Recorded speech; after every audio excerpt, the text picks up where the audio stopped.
Oggi i ricoverati affetti da polmonite Covid in terapia intensiva sono 176, di cui 126 sono ancora positivi, mentre 50 ormai sono negativizzati.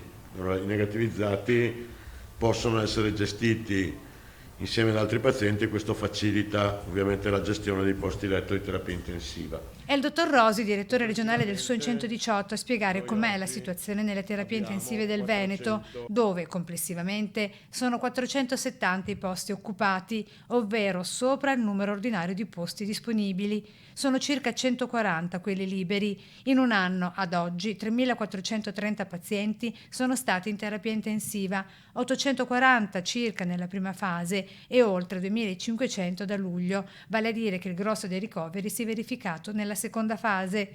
Questi sono i numeri. Allora, secondo i calcoli, cioè calcolando la degenza media che vi ho detto prima e questo numero di ingressi, se la situazione non cambia, noi ci aspettiamo un'ulteriore discesa che può arrivare fino a 95-100 letti occupati, ma non meno. Quindi vuol dire che se questo numero non scende ulteriormente, continueremo a avere un centinaio di letti di terapia intensiva occupati per pazienti con Covid. Impegnativo il carico di lavoro per gli ospedalieri. Ci sono state sospensioni di ferie, c'è stato un impegno sul lavoro superiore a quello delle condizioni ordinarie.